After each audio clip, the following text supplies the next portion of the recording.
Live from London, it's Plank of the Week with Mike Graham.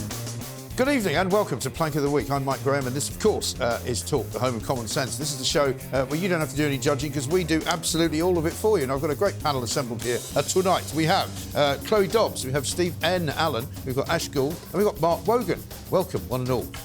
Over to you, Chloe, to start us off with the NHS. Nearly 1 million asylum seekers have these NHS free passes. And this isn't just giving them the same access to the NHS that the rest of us do. It doesn't just mean that they've got free doctor's appointments. It means that they're on this special scheme that's meant to be for people on very low incomes, where they get all of these extra perks. So you can get your travel to and from the doctors paid for. You can get contact lenses, you can get glasses. I mean, I have Vision Express take 45 quid out of my account every month for my contact lenses. Where are my free contact lenses? Yeah, I know. And it's not really an essential, is it? They can survive with a pair of glasses, right? Yeah. They can get wigs, they can get all sorts. Wigs? So, yeah, Can I complain about that? I feel seen. It's wigs. Do you like terrible free thing wigs? to say. Where's my wigs? Yeah, I'm sat right here. He has to pay 48 quid a Also, month. do you know how if look at what I quite a lot get. of poor people then also can get things like shampoo and various other toiletries that you would normally buy actually prescribed. Yeah, and they get the fair. prescriptions paid for as well. I guess if you've got a wig, you don't need the shampoo. I don't know. Well, I mean, you have to wash it? I don't know. Someone else can wash it for you. Yeah. Do it in the washing machine. Well, I'm sure the hotel maids will wash it for you. Dishwasher. They don't have to do their own laundry. Because it's funny you say this, because we get calls all the time from people who say, oh yeah, I was in the A&E department the other day, and I was waiting there for 3 or 4 hours for somebody to come and see me. And then this bloke came in, this obviously a legal migrant came in, escorted by somebody or other, and they went straight to see the doctor. Yeah. You know, so they get sort of priority in a treatment. sedan chair, carried by men in wigs and stockings. Exactly. With people throwing petals in Yeah. the car. Yeah, come this way, Right, please. You And know, then it's ridiculous, isn't it? And then you've got all these lefties thinking that we're racist for suggesting that the migrants shouldn't get all these perks that they get. And it's like, they're not just being treated the same as us. They are getting special treatment. Exactly. They're getting more free stuff than we get, hard-working Brits who have lived in this country all of their lives.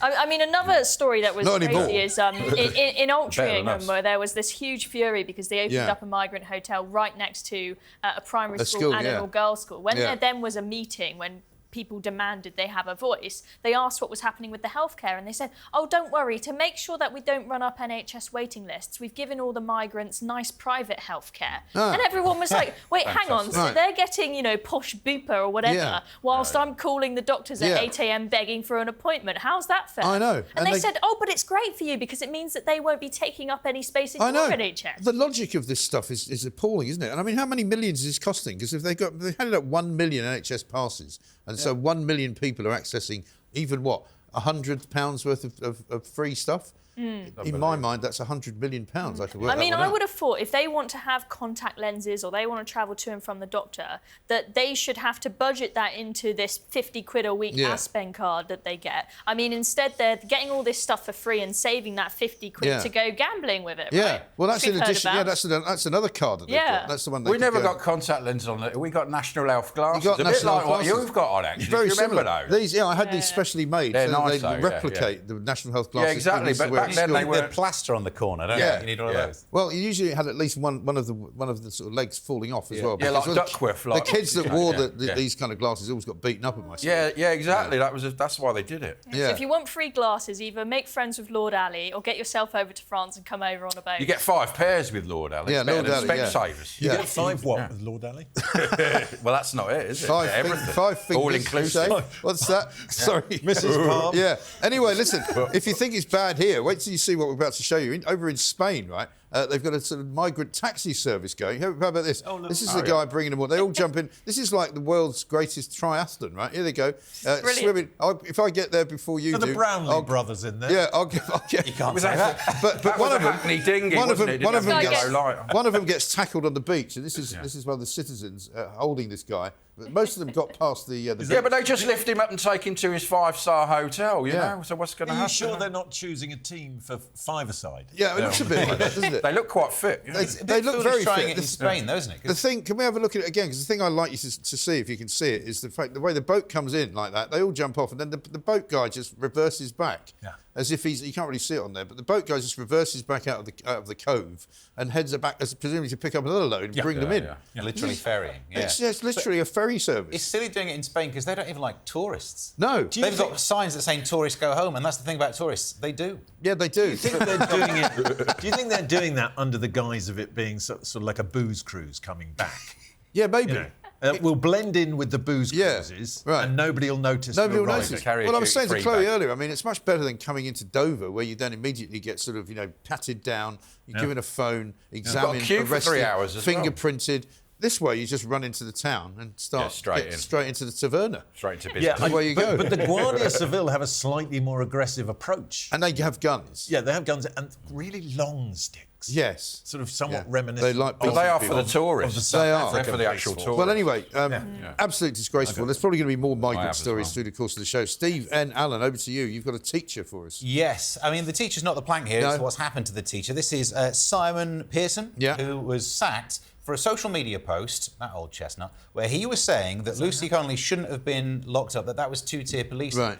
Anyone who would have posted about it not being two-tier policing would not have been sacked. Therefore, it's two-tier. It's amazing. The hypocrisy is stacked up on this. It's brilliant. Yeah. And it's actually double two-tier. It is double two-tier, isn't it? And you think, OK, who dobbed him in for this? Yeah. Who managed to end his career? Yes. His union. Yeah. Which means he's This is the former National Union of Teachers, which is now called what? National Education and Union. EU or something like that. It's better when it was nut. Yeah, I prefer it. They obviously they've changed it done. for a reason, Yeah, well, now they're doing that. So he would have paid his dues in. Yeah. They flag him and go, like, you've got to sack this guy. Who can he turn to? Right. I'll tell my union. Was it not also, more specifically, not just the union, but it was a specific member of the union who happened to be a Muslim member of the union who thought that what he had said was Islamophobic? Yeah. How can it be Islamophobic to say Lucy Connolly shouldn't have gone to prison for 31 months? And not just that. He actually said in his post, I disagree with what she said, but she shouldn't have gone. So it's not even like he was saying, do you know what? For all I care as well, set fire to some buildings. Right. No, he was disagreeing with her. Like she disagreed with herself when she took the post down.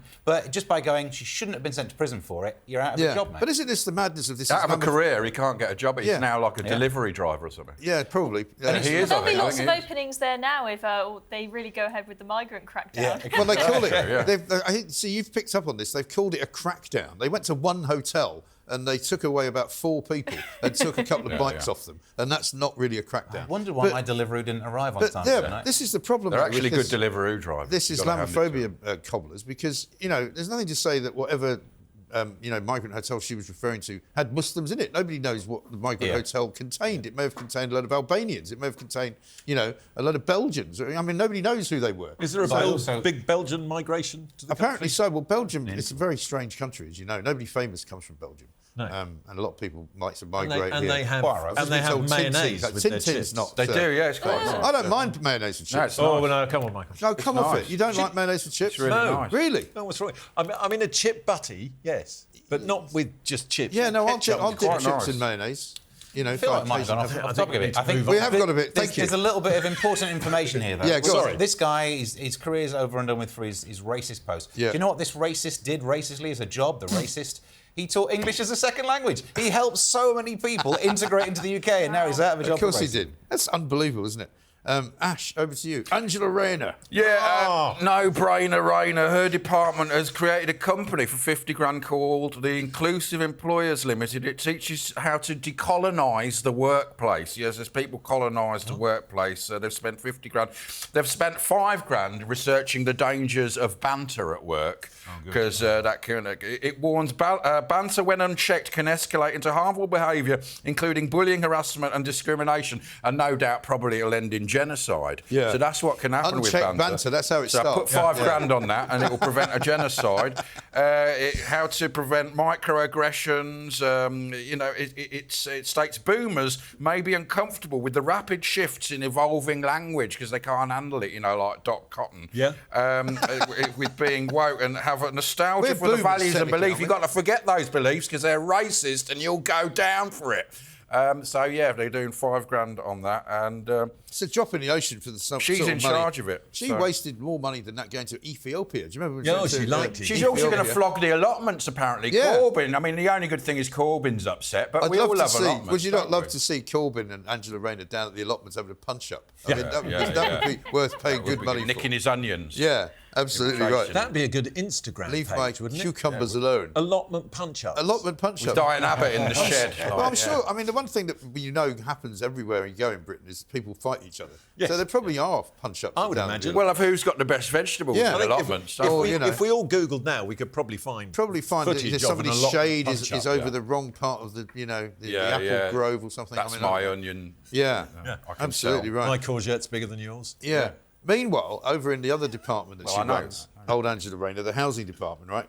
It's not going well because they keep saying they're going to build, 1.5 million homes? Yeah. Apparently, in the latest manoeuvres this week, it says this: construction activity in the UK has fallen by the most in more than 5 years. It says S&P's Global Monthly Purchasing Managers Index for construction dropped to 44.3 in July, down from 48.8 in June, which is the lowest since May 2020 and worst of all forecasts. Oh. We need to build a city the size of Birmingham every year. It took about 200 years to get to its size. I mean, it's just not what's going to happen, Mike. Yeah, there is increasing nervousness. There'd be no bull ring. There'd be a rotunda, though. Yeah. This really infuriates me more than probably most other things that Labour's failed on. What, the housing? When Labour came into power, I did not support them, but I did think, OK, maybe one positive that will come out of this is they will build some bloody homes. Right. You know, as a young person, I just think there's no hope of me ever owning a house, right? But then they're behind on that. And any time they get asked, why haven't you made any progress on this, or the boats, or the economy, or anything else, they say, but we've only been here 5 minutes, we need more time. And I'm like, you've been here a year and you're not just stagnating or making a little bit of progress, you're going backwards you're making things worse. Totally. And this is the problem. Let's have a look at Labour peer Tangam Debonair, I think her name is, on Newsnight. First of all, as someone who built a tech company and understands tech, frankly, unlike the dinosaurs who actually wrote this bill, what we need to do is ensure that children are actually protected. What we actually haven't talked about here is this Act makes children less safe. The evidence of that is 4 of the top 5 most downloaded apps in the Apple App Store as we speak are VPNs. Those VPNs defeat those VPNs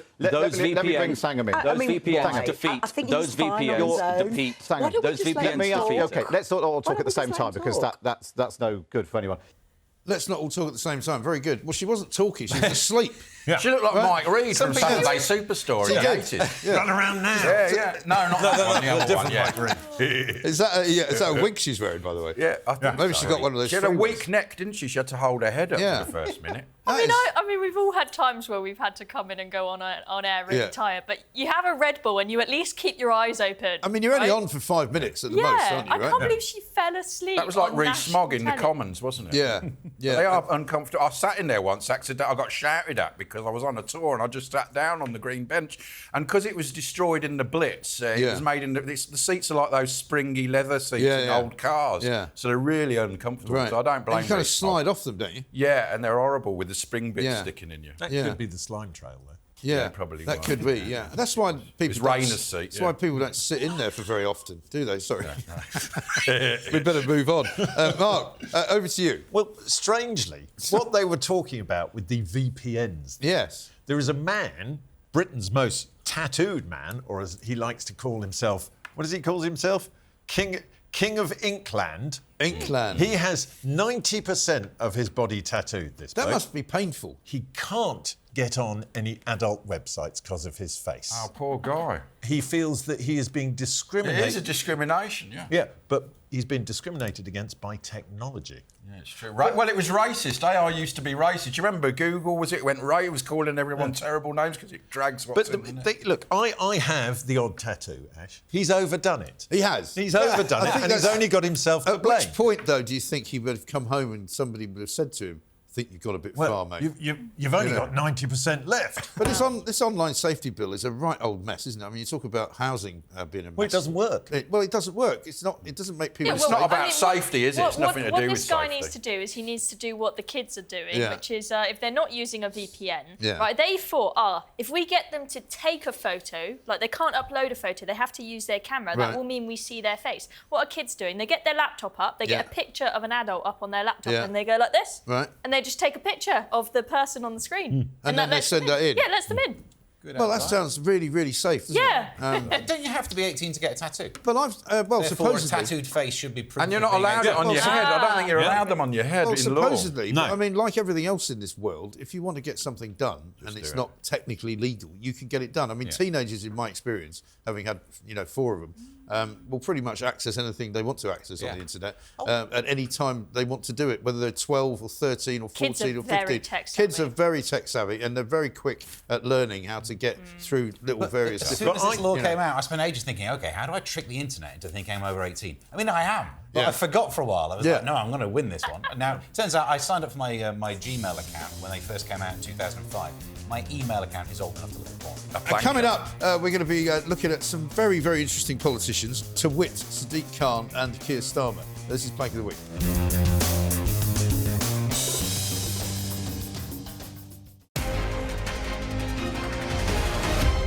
Live from London, it's Plank of the Week with Mike Graham. Welcome back to Plank of the Week. This is, of course, the one place where you have to be very, very judgmental to be on the panel, but you don't have to be judgmental at all to watch it. One of our favourite panellists passed away this week, James Whale, MBE, of course, a man who was described by our boss, Denny Morris, as the godfather of talk radio, and he kind of was, and he used to be one of our favourites here on Plank of the Week, and let's have a look at this. Are you allowed to say this? I don't care. They need their trousers pulling down and a good spanking. That's what they actually need. I think that's probably not what they would wish. I mean, I suppose you could say it. You're the one to do it. Yeah. No. No. James wasn't just a broadcaster. He was a companion, a provocateur, and a good friend that we'll all never forget. God bless you, James. We'll miss you. You worked with him and so many years. It was, a shocker. I've forgotten about that Union Jack tie, by the way. Crikey. I know. But it was a shocker. But it was nice to see so many tributes after this. It's unbelievable how he did affect so many different fields of people in his MBE party. There was so many people, and hearing all the tributes. Yeah, it was nice. I forget, how well he was known. Well, you guys have been doing it for a long time as well. 30 years, yeah. So it is a bit of a shocker, but obviously he's been ill for 5 years, and it's got less and less, hasn't it? But still, it doesn't make it any sadder when it happens. No, it doesn't. You can never really be prepared for it. We were pretty sad. But as you say, the reaction from the audience, and it's amazing, isn't it? Of his, and he got his MBE in the end as well. They rushed that because they thought he might die soon. He lasted another couple of years, didn't he? And we did that. And he got a paid show. You did. Yeah, and that was, we did the tribute show 3 years ago. We needed to do another one. We had to keep revamping it every year. Yeah, because he was still here. Yeah, very selfish of him. I know, shocking. But what a great guy, and he would have loved it. He was trending on Twitter, #1. Incredible. Anyway, so God bless you, James. Thank you for everything you've done. Over to me. I've got Marks and Spencer's. You might have seen a story this week about a young 14-year-old girl who decides to go into a branch of Marks and Spencer's with her mother because she wants to get a bra fitting. And I don't know whether it's for the first time, but it may well have been.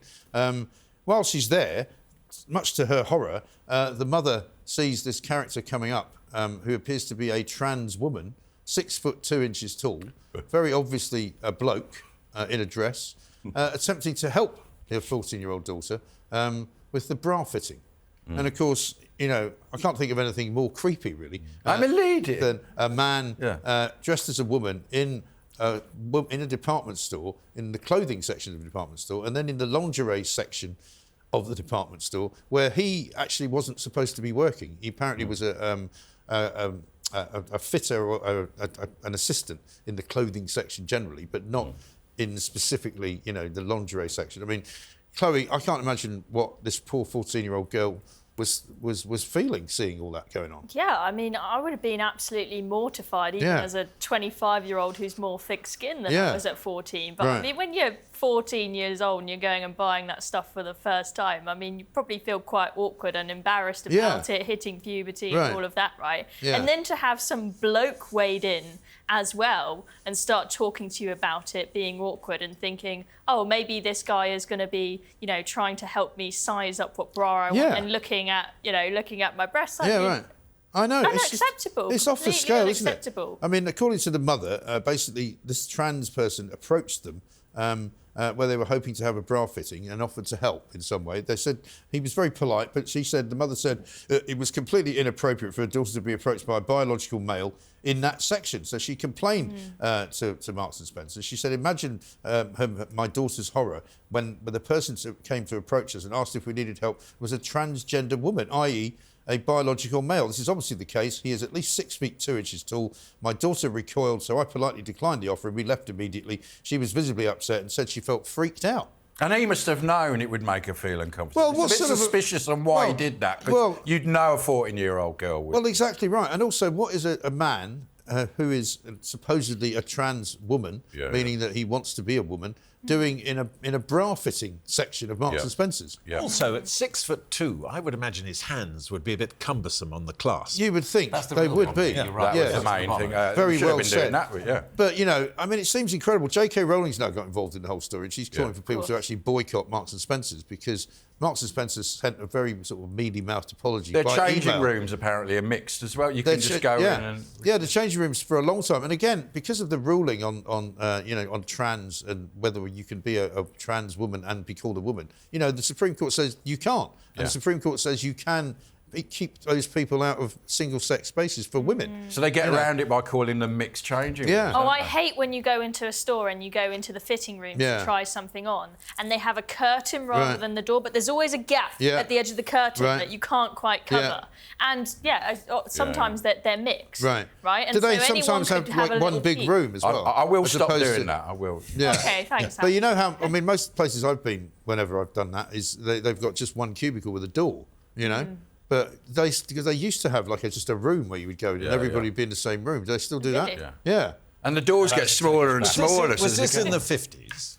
No, it wasn't. No, actually, the last time I went anywhere to try anything on, I think it was in America, and they have. They're very different. Oh, they know how to try on things. Out there. Well, you have the whole top to bottom door.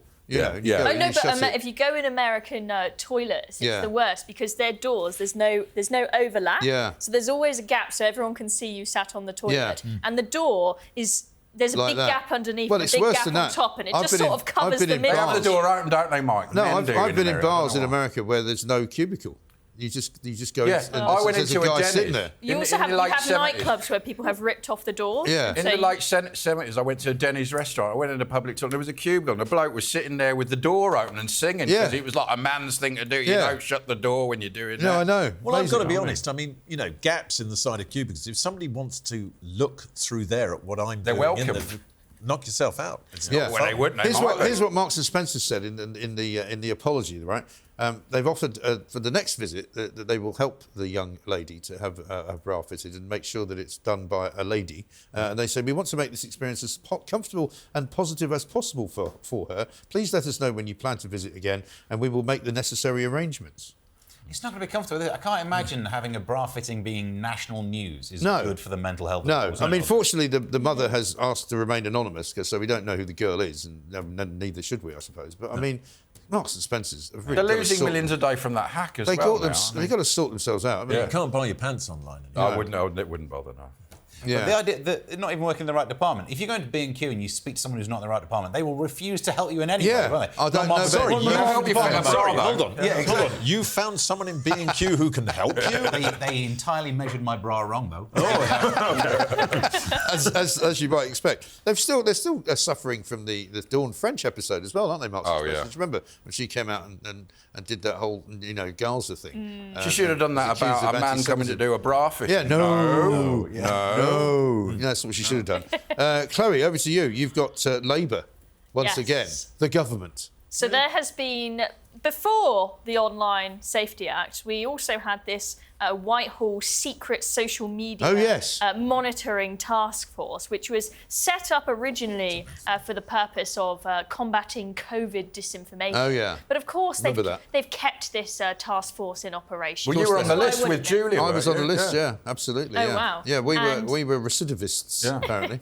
But they've been using it to go after social media companies when they see posts not inciting violence, but just talking about two-tier policing, for example. Anyone that's a little bit critical about how the police are conducting themselves or about illegal migration, they've been sending off these angry emails, especially around the time of the riots last year. You can understand if someone was genuinely inciting violence that they might step in, fine. But when they have been monitoring and keeping all this info on people and emailing the social media companies saying, what are you going to do about this? You've got these people on your app talking about two-tier policing. You need to do something about that. I mean, it's just massive state overreach. But they're blocking jokes about Keir Starmer as well. It's very Stalinist. Yeah, right. Well, this is the thing. I mean, one of the things that they say they're looking out for is anti-migrant tweets. And you go, well, what's that exactly? What is an anti-migrant tweet? Well, the thing is now with the online safety bill, which we've now got on top of what we've had with this Whitehall secret monitoring task force before,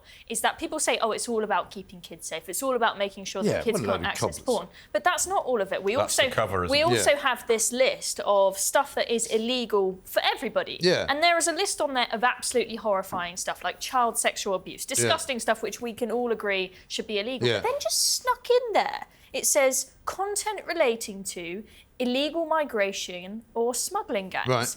And I'm thinking, hang on, why is that snuck in there? Why is that on par with child sexual abuse? Why is that considered illegal? And I mean, from just looking at it, I mean, I'm sure there's some nuances to it, but when it just says content related to illegal migration is illegal, it kind of suggests that any of us that talk about illegal migration are breaking the law. It does, we absolutely. could have the coppers turning up. I spend most of my time wondering when they're going to show up at my door, you know. No, I've literally been having nightmares where, like, the police come and then I wake up and I'm like, oh, thank God. That's what they want. But that is a range of things beyond Every time I hear migrants, sirens down the street, I think that's it. They're coming for me because I put up a tweet that's naughty. The good news is, though, my buzzer doesn't work. So that'll stop them. That's the secret, isn't it? But they're so punitive that companies aren't even taking any risks, so they're blocking everything, self-censoring, and that's what this authoritarian, tyrannical government want. But the other thing. Sorry, go on. I was going to say, I remember the clips of Keir Starmer saying we'll smash the gangs. Therefore, that is content relating to migration. Look him up. He's illegal. He's in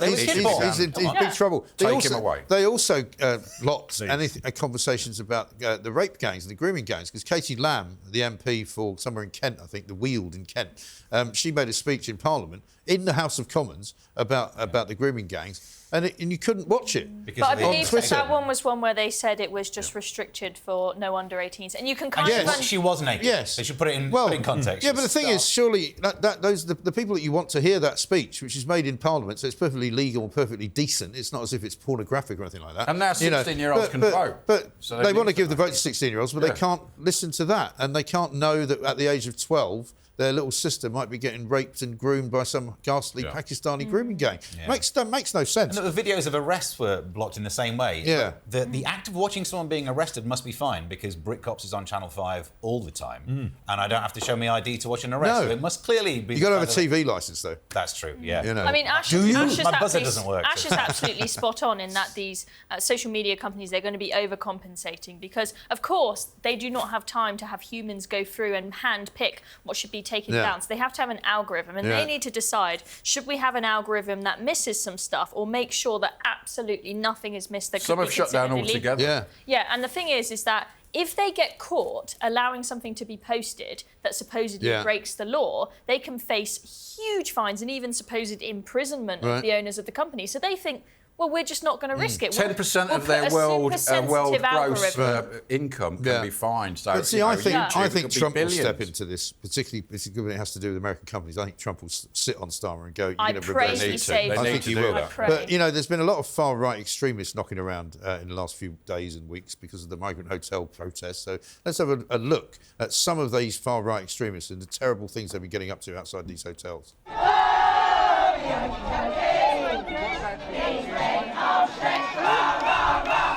I think that should have come with a sensitive content. Far-right mothers. My mental health is in tatters after that. It's the far-right mothers of Tower Hamlets there demonstrating outside the Britannia Hotel in Canary Wharf. They all looked right of Genghis Khan. Yeah, and the great thing was, though, on some of the footage that you see, the police were trying to be a bit sort of heavy-handed with them and said, you've got to get out the road, ladies, you've got to get out the road. And these women were turning around, we're not moving, we're not going. There's nothing you can do. And there's nothing you can do. And then they sent in these agents provocateurs, you know, state-paid protesters that go in and try and look like far-right with their face, and it didn't work. And you can see this is a symptom of what happens in authoritarian regimes, because they always talk about in Russia, when the mothers come out, that's the problem. And I never got why, but now I get it. It's to stop them accusing you of being Nazis. Yeah. So this is basically a symptom of what happens under authoritarian government. Absolutely right, because in the end, one of the things that happened outside of that Canary Wharf hotel was that there was a Deliveroo guy, an Uber Eats guy, who was being sort of barricaded from coming out. And we don't know whether he was working at the hotel or delivering to the hotel. But the police ended up actually escorting the Uber Eats Helping guy the criminal out through the crowd. Right, so that he could get on with his illegal job. Imagine getting your food turning up with a police escort. That's not a bad idea, is it? Exactly right. OK, Steve, over to you. You've got Hashim Abedi. Hashim Abedi, well-known brother and co-conspirator of your Manchester Arena suicide bomber. So we already get a sense of the person's character. Add to this the fact that then he scolded and stabbed 3 prison officers. So I think we're picturing the kind of person we're talking about. Dangerous criminal. Lovely guy. Got some anger issues, definitely. But don't worry, he's now had his prison privileges put back. For, and this is the best bit, good behaviour, which poses a question. Good behaviour. What is good behaviour? Is it he's not stabbed anyone since April? What more do you want? Or is it he only stabbed 3? 4 would have been a wrong one, but 3, I think you've got to give him some leeway. So he had some privileges revoked after the stabbing and slicing and scolding because he was... We couldn't watch MasterChef anymore. Yeah. Well, no one can because of the racism that happens on there. Yeah. John Turode sings to Kanye. That's the weird thing about this, right? This guy will end up back in a kitchen. Greg Wallace never allowed. No. It's weird, isn't it? The rules are different. But, so yeah, good behaviour. You know what he's not stabbed anyone for 3 months. He then gets Freeview, as if he's not suffered enough. Not Sky. The Sky or Virgin. To be honest, Freeview that is pretty rubbish. Exactly. So, I think we need to have a campaign. He gets more money for a canteen, which, again, keep him out of the kitchen. Should never have been allowed in the kitchen in the first place. No. What is it when you've got that level of crime, you think, well, let near some knives. Right. No, it's ridiculous. No, because you're only going to use it to pit, core an apple.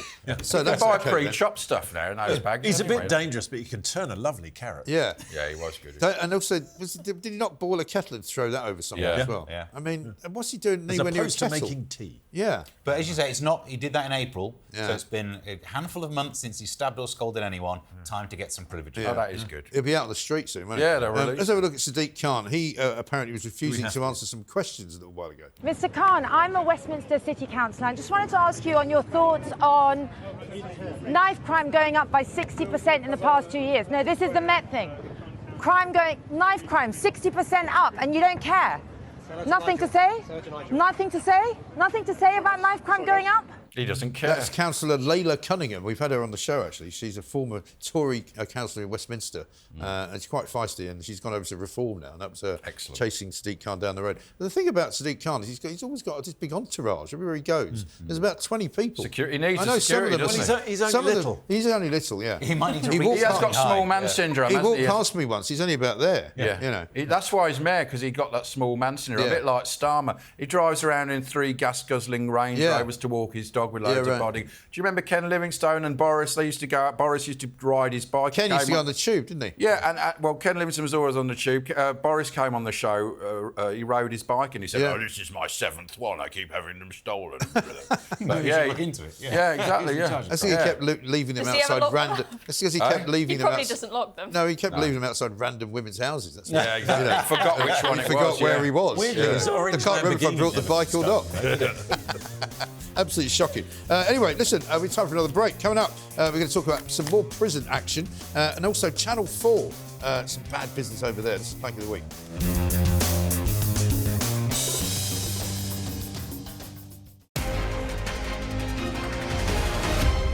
Live from London, it's Plank of the Week with Mike Graham. Welcome back to Plank of the Week. We're nearly at the very end of it. We've only got a couple more to go. And it's over to Ash for Brixton Prison. Yeah, where they had to lock down the prison because what happened was one of the prison guards went home with all the sets of keys. Well, there was one set of keys to all the doors. I mean, that's a golden rule. Always have a spare key at your auntie's house, don't they? So they thought, well, he could have been dodgy, couldn't he, and copying them? But obviously he says no. It was. Well, he would say no, wouldn't he? Yeah, exactly. He would say that. So they had to change all the locks, and a terrible business. I mean, now they're actually drones going in. They're not just bringing drugs. The prisoners are so used to it now. They're ordering like Nando's and that, and McDonald's to be flown in. That's amazing. Probably flown by migrants. This is not the same prison that the guy escaped from last year. That was Wandsworth. Oh, that was Wandsworth. And where he kind of rolled under the van. Yeah. And hung under the van. He was proud of it, wasn't he? And, well, he did. And they found him in Chiswick. I mean, that takes a lot of upper body strength. Well, I'll tell you, a lot of upper body strength. They all have phones, prisoners, and they're these tiny ones, and they keep them in their bottoms. Do they? Yeah. Or as it's known, phone. or as it's known, your prison wallet. Oh, that's it. Yeah. But he was very physically fit. All of the girls were saying he's very good looking for a terrorist. Great six-pack. Yeah. So, well, the other thing... they do the same with Luigi. You know, the guy that murdered the healthcare CEO. Oh, yeah. There are all these fan pages for Luigi online because all the girls think that he's so hot that he shouldn't be in prison. And my God. That's always been the case. Women love serial killers. They love serial killers. Yeah, they love on death row often get, you know, huge female fans. They get married. They get married, some of them. Because so that's how you get women, ladies and gentlemen. Yeah. Well, Levi Belfield famously wants to get married. I don't know if they allowed him. They wanted to ban I think they're trying to stop that. Yeah. But I mean, the thing about the Key story, right, is that I was reading a piece some time ago that there's an awful lot of people applying to get jobs as prison officers now who are actually on the criminal side. Because it's so lucrative getting stuff in and out of prison now. Much better than the basic wage, the bonus. And, you know, we've had those scandals of the women having sex, and, you know, they've got female wardens in men's prisons. Well, seemingly some of them are very handsome. Well, apparently so. Obviously, it's a big turn-on for some women, and so they get a job as a prison officer and then end up, you know, getting off with the prisoners. But the irony is they all get jobs at Timpson's, the key cutters which can't be a good thing. I've always said it's not a great idea, is it, to give criminals access to your house and make a spare set of keys. But this guy, they had to have a 2-week lockdown because it took them that long to change the locks. If they called Simpsons, they could have done it in the afternoon. He loves prisons, well, I mean, there could have been 4 or 5, a team of 4 or 5 guys who could have come in. Right, you know, 5 guys. Trained. 5 guys. 5 guys. Coming on That's the a good drone, name for a bat. It's a good name for a burger. Yeah, why not, indeed. Yeah, absolutely ridiculous. Over to you, Mr. Wogan. Channel 4. Well, Channel 4 I didn't think you were going to talk about this. You know, Channel 4... And I don't know if she has fallen into anyone's conscious or bed, but Bonnie Blue. Oh. Are you aware of Bonnie Blue? No, people have fallen into her bed. Yeah. Well, I mean, Bonnie Blue... Oh, look, there she is. I don't know anything about it. Bonnie Blue's background. Oh, no. Who's that? Yeah, is that you? I was 1,073 in the queue. Were you? Oh, damn it. Oh, look, there's Kevin just missed out. There's Kevin O'Sullivan with his sunglasses. There he is. But anyway, Bonnie Blue...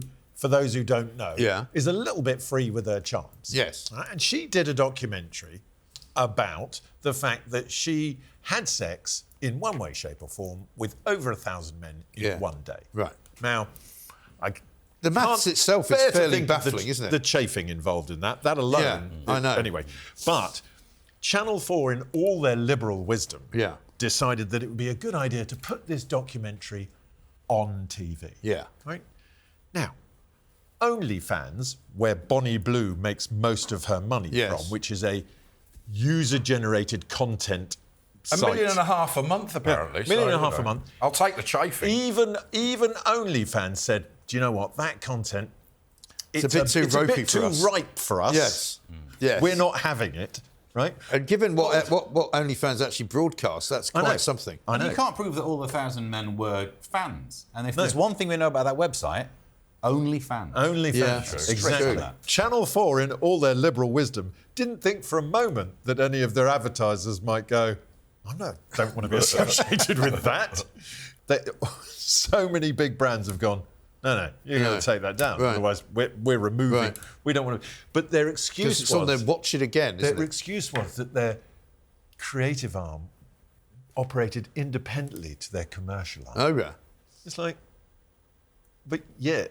You can't, how are you going to pay for it? Yeah, exactly. But these are the people that were responsible for the countdown conundrum. I mean, how far they've fallen from that. Well, no, but we've said this before. You know, they're these kind of, these sort of poshos who've come from the Guardian and BBC, and they think, this is a bit edgy, isn't it? The bloke who runs it now, he used to run the Guardian. Ian Katz, and he used to run Newsnight. He used to be editor of Newsnight. And he's left as you like, and they all think that this is terribly, sort of gritty, and this is about real people. And but this is the other thing. It's pretty cheap and nasty. But the other thing as well, it is just pathetic titillation. This girl who goes, I used to have a boring job working in the NHS and whatever like that. She is everything, in my opinion, that is wrong with the world. Yeah. That someone comes to that level of fame for doing something so obtuse. I know. And then Channel 4 go, let's show it to all our lovely viewers because they'll be interested. Yeah. purely out of research, let's say, yeah. I attempted to watch it, and Mrs. Wogan 10 minutes went, I can't do this. No. And I had to admit, as a once red-blooded male, I went, no, it's pretty revolting. I'm not going to watch it. Exactly right. Exactly right. That she sleeps with 1,000 men, gets a TV show. I sleep with 1,000 women. I don't even get believed. Yeah. Well, it's funny though, isn't it? Amazing. That's just one of your dreams, I presume. Coming up, we're getting the final furlong. We're going to find out who's going to win it. But also, I've got another special mention to make and one final nominee. This is Plank of the Week.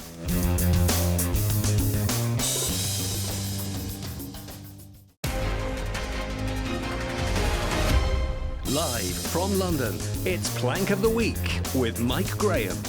Welcome back to Plank of the Week. I'm Mike Graham, and this, of course, is the place to find the biggest planks of every single week, every single Friday night. We're going to give a special mention before I do my final nominee. A special mention to the Clintons, Bill and Hillary, who haven't been in the news for a while, to be fair. They've just been subpoenaed, however, to appear before a congressional committee in Washington, D.C. in the next month, we're told, to explain exactly how well they knew one Jeffrey Epstein and why. Why Bill apparently flew on his private jet 4 separate times in 2002 and 2003, during which, on one of these trips, Mr. Bill Clinton was pictured receiving a massage from one of Mr. Epstein's victims. And holding a cigar.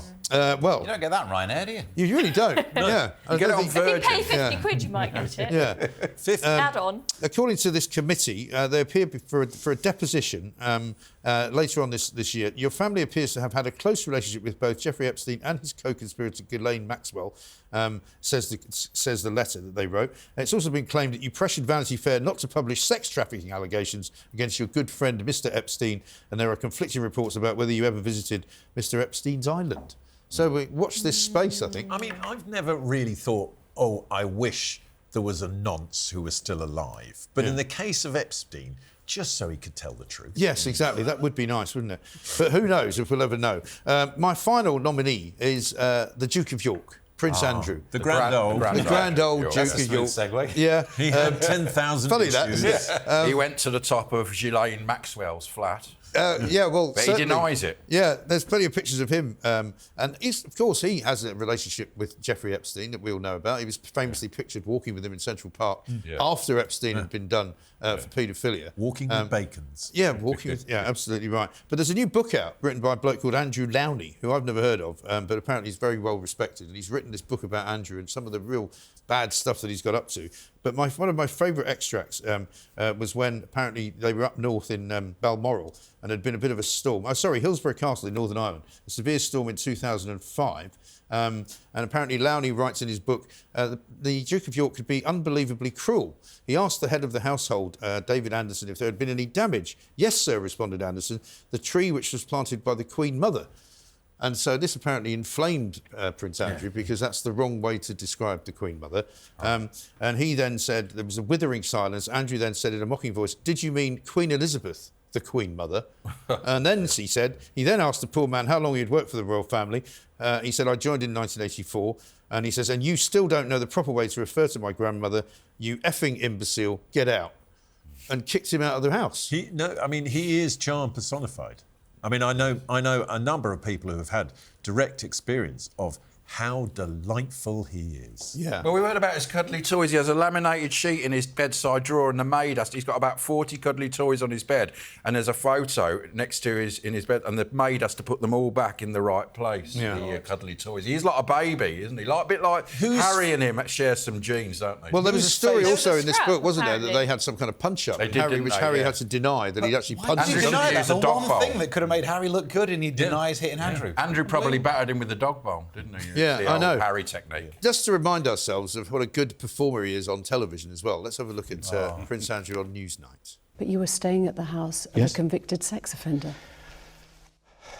I admit fully that my judgment was probably coloured by my tendency to be too honourable. You must remember that one. My tendency to be too honourable. It's like in job interviews, isn't it? My flaw, well, if anything, I work too hard. I'm a perfectionist. Now, listen, we've got to get to the hard bit now, because this is actually one of the most open-ended, I would say, Plank of the Weeks we've had for a long time. So I'm going to actually ask all of you who you think should win. I'm not going to say that necessarily that will have any influence over me at all. But I'm not sure. There are so many good ones in here, but they're almost all kind of equally good. Can you have an equal plank? I'm thinking the tattooed man, I think, is pretty good because he really is a plank. Absolute idiot. Right. He should think about using Andrew's face to get onto those He sites. should. I think Marks and Spencer's, when we can't give it to Starmer and Labour again, we gave it to them last week, even though we got the one in, one out. Why don't we? I think it's between Marks and Spencer's and the tattooed man. Really, what do you think? Yes, I think the tattooed man is probably. Obviously, I'm all about the tattooed man. Should we make it the tattooed man? Yeah, I mean, when he hears the news, the look on his face will be not obvious because it's all government. Matthew Whelan wins it then. Matthew Whelan, the tattooed man. What is it? The King of England. The King of England. What an absolute plank. Thank you very much indeed to Chloe. Thank you to Steve. Thank you to Ash. Thank you to Mark. We'll be back same time next week with more Plank of the Week.